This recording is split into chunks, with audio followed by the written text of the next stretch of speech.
দর্শকরা দেখতেছেন এদিকে সাকিব মতো হামলা চলছে, এদিক থেকে ইট পাটকেল নিক্ষেপ চলতেছে এবং কিন্তু সাকিব কিন্তু ভক্তরা কিন্তু মাঠ ত্যাগ করে পালানোর চেষ্টা করতেছে। দর্শক আপনারা কিন্তু দেখতে পাচ্ছেন কিন্তু মিরপুরে কিন্তু একটা জমজমাট পরিস্থিতি, যে মারপাড়ের শিকার কিন্তু যে ইট পাটকেল নিক্ষেপ সেগুলো কিন্তু দেখানো যাচ্ছে। তারা দেখতে পাচ্ছেন কিন্তু সাকিবান যারা আছেন তারা কিন্তু দৌড়ে পালাচ্ছে। দর্শক দেখতে পাচ্ছেন সাকিব এক ধরনের সাকিবানকে মারা হচ্ছে।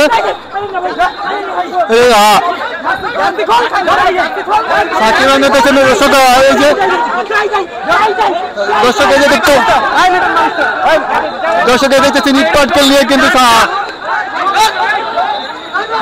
এই যে ধাওয়া পাল্টা কিন্তু চলতেছে সাকিবের। দর্শক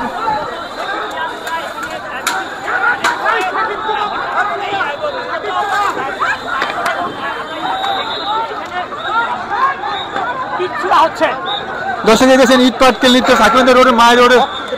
দর্শক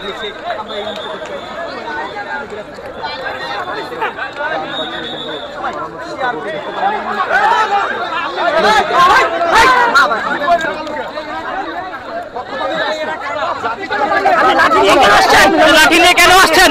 আপনি মারধর কেন করলেন? আপনি মারধর কেন করলেন? আপনি কে? আপনার পরিচয় কি?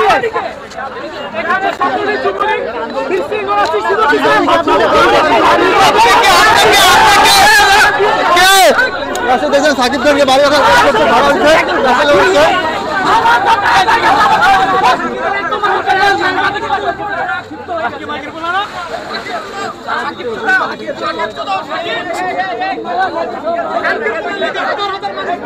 এখানে সাকিব বিরোধী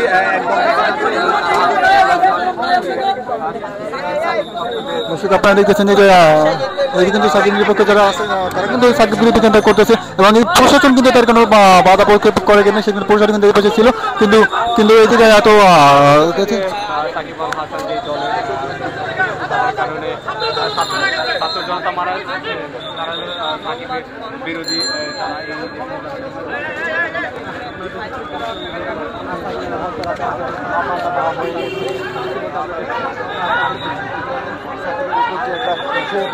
তারা সেনাবাহিনী কিন্তু রয়েছে, কিন্তু সেবার তারা কিন্তু নিশ্চুপ ভূমিকা পালন করেছে। তারা কিন্তু কাউকে প্রতিহত করার চেষ্টা করে না, যারা আঘাত করেছে বা তাকে মারধর করেছে তাদের কিন্তু তাদেরকে ধরা অনেক দুজনকে তারা জিজ্ঞেস করা হয়নি কি কারণে তার এই করা হলো।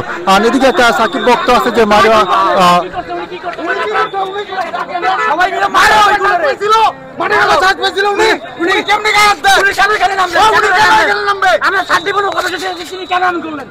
শান্তিপূর্ণ কর্মসূচি ছিল।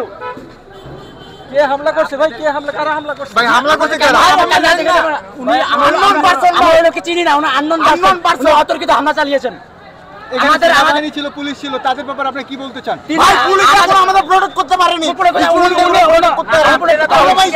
সাকিবের মতো লোক দেশের বীর দেশদ্রোহী, তাদের জন্য আপনারা কেন সাপোর্ট করবেন? এই যে আপনারা মানা করছিল ওদিকে যাওয়ার জন্য, যখন আপনাদেরকে গুলি করা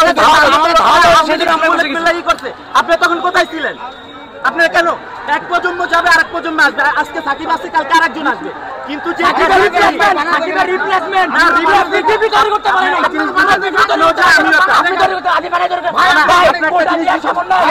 কোটা যে সমন্বয় হয়ে যায়